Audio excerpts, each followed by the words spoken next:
Eyler-Venn diaqramına əsasən hansı fikir sual işarəsinin yerinə yazıla bilər? Göründüyü kimi sual işarəsi Eyler-Venn diaqramının kəsişməsində verilmişdir. Biz Qurbanəli bəy və Sultan Səncər və Qarı əsəri üçün ortaq olan xüsusiyyəti müəyyən etməliyik. A bəndi nəzm əsəridir. Bildiyimiz kimi Nizami Gəncəvinin Sultan Səncər və Qarı əsəri nəzm əsəridir. Deməli A bura uyğun gələcək. B nəsr əsəridir. Cəlil Məmmədquluzadənin Qurbanəli bəy əsəri nəsr əsəridir. C hadisələr gözlənilməz sonluqla bitir. Yəni novella janrının xüsusiyyətidir. Biz Qurbanəli bəy əsərinə bunu aid eləyə bilərik. D bəndi epik növdədir. Deməli, Sultan Səncər və Qarı mənzum hekayədir. Qurbanəli bəy də deməli novella janrında yazılmış əsərdir və hər ikisi hansı növə aiddir? Epik növə aiddir. Deməli biz D bəndini kəsişməyə yaza bilərik. Göründüyü kimi sualımızın düzgün cavabı D bəndi olacaq. Ənvər Məmmədxanlının Qızıl Qönçələr əsərinin aid olduğu ədəbi növün və janrının verildiyi bəndi müəyyən edin. Bildiyimiz kimi Qızıl Qönçələr əsəri hekayə janrında yazılmışdır. Hekayə də təbii ki epik növün janrıdır. Ona görə də sualımızın düzgün cavabı D bəndi olacaq. Biri qoşmaya aid edilə bilməz. A bəndi lirik növün janrıdır. Bəli. B bəndi hecə vəznində yazılır. Bəli. C bəndi ilk və son bəndlərin qafiyə quruluşu eynidir. Yanlışdır. Çünki qoşmanın birinci bəndinin qafiyə quruluşu A, B, C, B olur. Növbəti bəndlərdə isə tutalım deyək C, C, C, B, D, D, D, B. Yəni ilk 3 misra həm qafiyə olur. 4-cü misra isə birinci bəndin son misrası həm qafiyə olur. Və bu qoşmanın sonuna qədər davam edir. Deməli bir dənə qoşmanın birinci bəndinin qafiyə quruluşu digər bəndlərdən fərqli olur. Ona görə də təbii ki C bəndi düzgün ola bilməz. D bəndi şeir vahidi gəraylı ilə eynidir, doğrudur. Çünki hər ikisinin şeir vahidi bənddir. Göründüyü kimi sualımızın düzgün cavabı C bəndi olacaq. Seyid Əzim Şirvaninin Qafqaz müsəlmanlarına xitab əsərindən verilmiş beytdə ifadə olunmuş fikri müəyyən edin. Qeyrilər etdilər tərəqqi-i tam, qaldı zillətdə firqe-i İslam. A bəndi başqaları inkişaf etdilər, İslam milləti isə yoxsulluq içərisindədir. Bəli, bu doğrudur. B bəndi qeyri-insanlar türk millətinə lağ edir, onu ələ salırlar. Beytdə belə bir fikir yoxdur. C bəndi bu nadanlıq bizim bəlamızdır. Ümumi olaraq Qafqaz müsəlmanlarına xitab əsərində bu fikrə yer verilmişdir, amma təbii ki verilən beytlə əlaqəsi yoxdur. Bunların hamısı xalqa tələ qurub, avam cəmaət isə bunu anlamır. Bu da deməli əsərdə öz əksini tapmışdır, amma verilən beytlə əlaqəsi yoxdur. Göründüyü kimi sualımızın düzgün cavabı A bəndi olacaq. Məhəmməd Füzulinin söz qəzəlindən verilmiş misralardan birində söz həmişə ağzın sirrini xalqa aşkar edir fikri əksini tapmışdır. A bəndi artıran söz qədrini sidq ilə qədrini artırar. Yəni burada sözün qədir qiymətini artıran əslində deyir, öz qədrini artırar.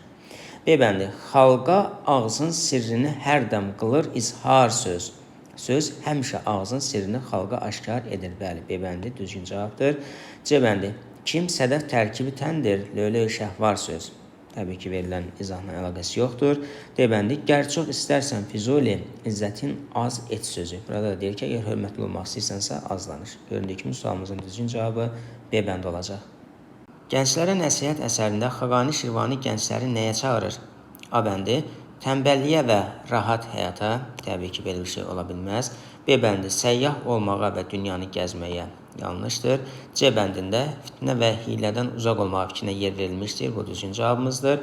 D bəndi döyüşkənliyə və qəhrəmanlığa, bu da yanlışdır. Deməli, Xaqani Şirvani deyirdi ki, fitnə törətmə, ey fitnəkar cavan, fitnədir elləri dərdlərə salan. Cana məlhəmsə də vəfa etibar, fitnəkarlıq edər onu tarimar. Həmçinin hilədən uzaq olmaq da gənclərə tövsiyə olunurdu. Göründüyü kimi sualımızın düzgün cavabı C bəndi olacaq. Hansı fikirlər klasseri tamamlaya bilməz? Qasım bəy Zakirin Durnalar şeirində lirik qəhrəman durnaları sayıq olmağa çağırır. 1. Durnaların qızıl qana boyandığına görə təəssüflənir. Yanlışdır. Tamamlaya bilməz. 2. Durnalardan Bağdad elinə salam yollayır. Tamamlaya bilməz. Çünki Qasım bəy Zakirin Durnalar qoşmasında belə bir hadisə yaşanmır. 3. Özünü qərib-ü zar adlandırır. Bəli, deyir ki, mən də sizin kimi qərib-ü zaram. 4. Qürbət diyarda olduğunu vurğulayır. Bəli, deyirdi ki, diyar qürbətdə müddətli varam, gecə gündüz canan deyib ağlaram. Göründüyü kimi 3 və 4 klasteri tamamlaya bilər, ancaq 1 ilə 2 tamamlaya bilməz. Ona görə də sualımızın düzgün cavabı B bəndi olacaq. Hansı fikrə Nizami Gəncəvinin Sultan Səncər və Qarı əsərində rast gəlmək mümkündür? A bəndi. Şahlar hər zaman haqlıdır. Yanlışdır. B bəndi. Qocaların sözünə əməl etmək lazımdır. Bəli, bu Qarının dili ilə verilən fikirlərdən birisidir.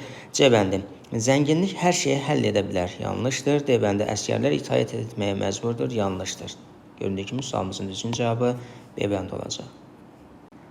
Hansı bənddə təşbih işlənməmişdir? A bəndi.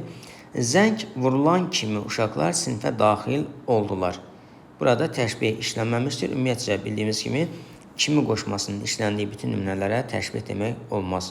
Kimi qoşması mütləq şəkildə məcaz mənada işlənməli, bənzətmə müqayisə mənasını ifadə etməlidir ki, təşbih yaratsın. B bəndi. Uşağın gülüşü sanki yaz çiçəyi kimi təzə və təravətli idi. Uşağın gülüşü yaz çiçəyinə bənzədildi. Burada təşbih vardır. C bəndi. Düşüncələri dəniz kimi dərin idi. Düşüncə dənizə bənzədilir dərinliyinə görə.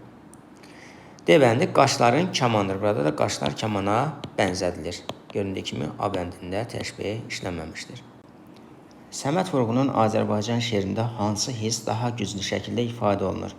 A bəndi. Qəzəb və nifrət. B bəndi. Vətənə bağlılıq və vətənpərvərlik. C bəndi. Dostlara təşəkkür. D bəndi. Qorxu və ümidsizlik. Təbii ki, Azərbaycan şeirində vətənə bağlılıq və vətənpərvərlik hissi daha güclü şəkildə ifadə olunmuşdur. Mircəlalın Bahar əsəri ilə bağlı yanlış fikri müəyyən edin. A bəndi. İsfəndiyar obrazı əsərin əvvəlində dırnaqarası yaxşı adam təsiri bağışlasa da, əslində mənfi obrazdır. Bəli.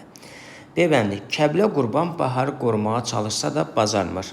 Yanlış fikirdir, çünki Kəblə Qurban mənfi obrazı idi, onun Baharı qoruduğunun şahidi olmuruq. Əslində o Baharı qovur. C bəndi. Məşədi Abbas qəddarlığı ilə yadda qalır. Bəli. D bəndi. Bahar ailəsindən uzaq düşərək tək başına dolanmağa məcbur olan uşaqların ümumiləşmiş surətidir. Bəli. Göründüyü kimi sualımızın düzgün cavabı B bəndidir. Biri Qurbanəli bəy əsərindəki hadisələrin ardıcıllığına görə cədvəli tamamlaya bilməz. Deməli, Qurbanəli bəy xanımın ad günü münasibəti ilə kəndə gəlir və Qurbanəli bəy məclisdəkiləri evinə dəvət edir və onları qonaq etmək istədiyini bildirir. Biz verilmiş bu iki hadisə arasında baş verməyən hadisəni tapmalıyıq. A bəndi. Qurbanəli bəy qaçıb axurda gizlənir. Bu bildiyimiz kimi əsərin sonunda baş verir. Əsərin sonu. Adi məsələdir ki, bu nöqtələrin yerinə yazıla bilməz. B.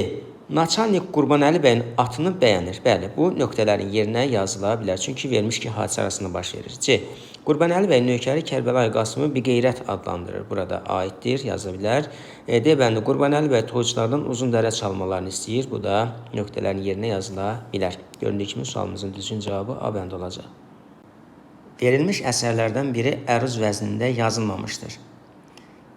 Sultan Səncər və Qarı, Qafqaz müsəlmanlarına xitab və söz qəzəli əruz vəznində yazılmışdır. Amma Qasım bəy Zakirin Durnalar əsəri janrına görə qoşmadır və hecə vəznində yazılmışdır. Sillagizmi tamamlayın. Birinci hökm. Satirik əsərlərdə cəmiyyətdə özünü göstərən nöqsanlar, mənfiliklər yazıcı tərəfindən kəskin tənqid atəşinə tutulur. İkinci hökm. Mirzə Ələkbər Sabirin Əkinçi əsərində cəmiyyətdə özünü göstərən nöqsanlar, mənfiliklər kəskin tənqid atəşinə tutulur. Bildiyimiz kimi, sillagizmdə birinci və ikinci hökmə əsasən nəticə çıxartmaq tələb olunur. Biz buradakı birinci və ikinci hökmə əsasən hansı nəticəni çıxarda bilərik? Deməli, A bəndi. Satirada gülüş, acı, hiddətli, məhv edici olur. Fikir doğrudur, ancaq təbii ki, verilən hökmlərin nəticəsi ola bilməz. 2. Mirzə Ələkbər Sabirin Əkinçi şeiri satirik əsərdir. Deməli, burada dedi ki, Satirik əsərlərdə nöqsanlar, mənfiliklər tənqid olunur. Sonra dedik, Sabirin Əkinçi əsərində cəmiyyətdəki nöqsanlar, mənfiliklər tənqid atəşinə tutulmuşdur və nəticədə təbii ki, Mirzə Ələkbər Sabirin Əkinçi şeiri satirik əsərdir. Nəticəsini çıxarda bilərik. C. Mirzə Ələkbər Sabirin Əkinçi əsəri 1907-ci ildə Molla Nəsrəddin jurnalında çap edilmişdir. Təbii ki, silahizmlə əlaqəsi yoxdur. D. Bəndi satiradan bədii ədəbiyyatın əksər növlərində istifadə edilir. Bu da deməli tamamlaya bilməz silahizmi. Görüldüyü kimi sualımızın düzgün cavabı B bənd olacaq. Mirzə Ələkbər Sabirin Əkinçi satirasındakı mülkədar obrazına aid edilə bilməz. A bəndi. Əkinçiyə güzəştə getmir. Bəli. B bəndi. Öz zəngin həyatı ilə lovğalanır. Bəli. C bəndi. Əkinçidən cavab tələb edir. Cavab ala bilmədiyi üçün daha da əsəbləşir. Yanlışdır. D bəndi. Öz dili ilə özünü ifşa edir. Bəli, bu satirik monoloq adlanır və bunu Azərbaycan ədəbiyyatına ilk dəfə gətirən də Mirzə Ələkbər Sabir olmuşdur. Göründüyü kimi sualımızın düzgün cavabı C bəndidir.